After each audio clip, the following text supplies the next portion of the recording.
प्राचीन समय की बात है। किसी नगर में एक राजा रहता था। उस राजा की एक बड़ी ही अजीब आदत थी।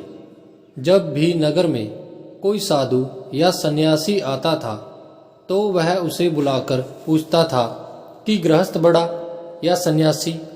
जो भी बताता कि गृहस्थ बड़ा है, वह राजा उससे कहता था कि तो फिर आप सन्यासी क्यों बने, चलिए गृहस्थ बनिए।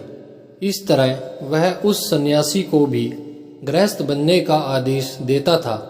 जो बताता कि सन्यासी बड़ा है, वह उससे प्रमाण मांगता था।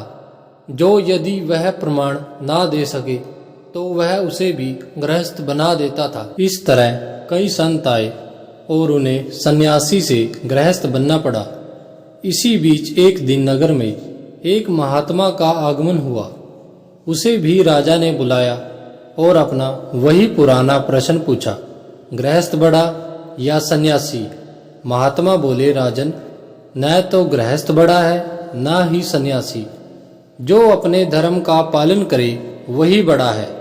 राजा बोला, अच्छी बात है, क्या आप अपने कथन को सत्यासिद्ध कर सकते हैं? महात्मा ने कहा, अवश्य, इसके लिए आपको मेरे साथ चलना होगा। राजा महात्मा के साथ चलने के लिए तैयार हो गए। दूसरे ही दिन दोनों घूमते घूमते दूसरे राज्य निकल गए। उस राज्य में राजकन्या का स्वयंवर हो रहा था। दूर दूर से राजा राजकुमार आए हुए थे।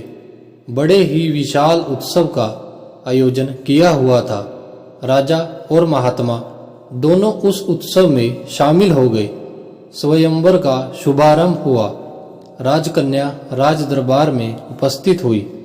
वह बड़ी ही रूपवती और सुंदर थी।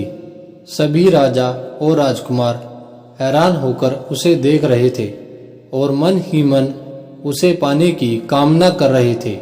राजकन्या के पिता का कोई वारिस नहीं था, इसलिए महाराज राजकन्या द्वारा सवैवरित राजकुमार को ही अपने राज्य का उत्तराधिकारी घोषित करने वाला था। राजकुमारी अपनी सखियों के साथ राजाओं के बीच घूमने लगी। वहां उपस्थित सभी राजाओं को देखने के पश्चात भी उसे कोई पसंद नहीं आया। वहां आए सभी राजा निराश होने लगे। राजकुमारी के पिता भी सोचने लगे कि स्वयंवर व्यर्थ ही जाएगा, क्योंकि राजकुमारी को तो कोई वर पसंद ही नहीं आया। तभी वहां एक तेजस्वी सन्यासी का आगमन हुआ। सूर्य के समान उसका चेहरा कांति से चमक रहा था। तभी राजकुमारी की दृष्टि उस युवा सन्यासी पर पड़ी। देखते ही राजकुमारी ने अपनी वरमाला उसके गले में पहना दी। अचानक हुए इस स्वागत से वह युवा सन्यासी अचंभित हो गया। उसने तुरंत वस्तु स्थिति को समझा और उसी क्षण माला को अपने गले से निकालते हुए कहा, हे देवी, क्या आपको दिखता नहीं? मैं एक सन्यासी हूँ। मुझसे विवाह के बारे में सोचना आपकी भूल है। तभी राजा ने सोचा, लगता है यह कोई भिखारी है जो विवाह करने से डर रहा है। उन्होंने अपनी घोषणा दोबारा दोहराई, हे युवक, क्या तुम्हें पता भी है, मेरी पुत्री से विवाह करने के बाद तुम इस संपूर्ण राज्य के मालिक हो जाओगे। क्या फिर भी तुम मेरी पुत्री का परित्याग करोगे? सन्यासी बोला, राजन, मैं सन्यासी हूँ और विवाह करना मेरा धर्म नहीं है। आप अपनी पुत्री के लिए कोई अन्य वर देखिए। इतना कहकर वह वहां से चल दिया। किंतु वह युवक राजकुमारी के मन में बस चुका था। उसने भी प्रतिज्ञा की कि मैं विवाह करूंगी तो उसी से, अन्यथा अपने प्राण त्याग दूंगी। इतना कहकर वह भी उसके पीछे पीछे चली गई। राजा और महात्मा जो यह वृत्तांत देख रहे थे, उनमें से महात्मा ने कहा, चलो हम भी उनके पीछे चलकर देखते हैं क्या परिणाम होता है। वह दोनों भी राजकुमारी के पीछे पीछे चलने लगे। चलते चलते दोनों एक घने जंगल में पहुंच गए।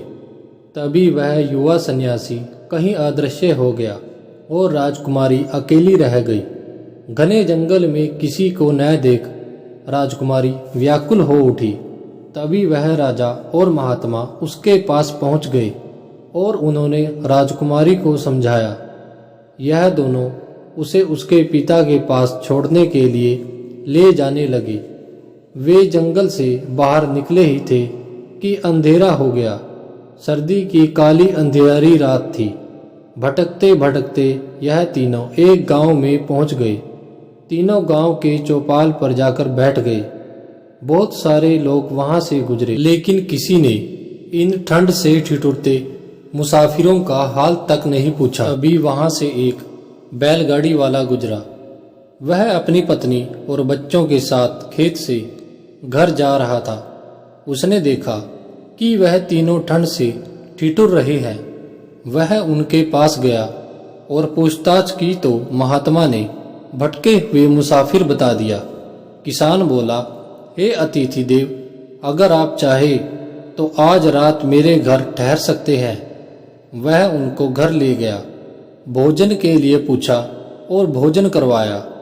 उस दिन उनके घर में ज्यादा अनाज नहीं था, अतः किसान और उसकी पत्नी ने अपने हिस्से का भोजन अतिथियों को करवा दिया और सवै भूखे ही सो गए। सुबह हुई।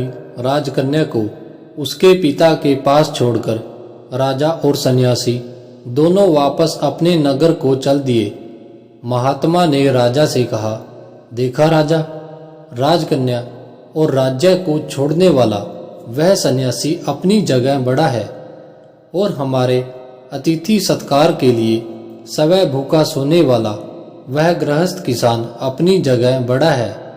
एक तरफ सन्यासी ने राज वैभव और रमणी का तनिक भी मोह न करके अपने धर्म का पालन किया है, इसलिए वह निश्चय ही महान है। दूसरी तरफ उस दंपत्ति ने अपना व्यक्तिगत स्वार्थ न देखकर अतिथि सेवा को प्रधानता दी, इसलिए वह दोनों भी निश्चय ही महान है। किसी भी देश, काल और परिस्थिति में अपने धर्म और कर्तव्य का पालन करने वाला मनुष्य ही बड़ा होता है। फिर चाहे वह गृहस्थ हो या सन्यासी, कोई फर्क नहीं पड़ता।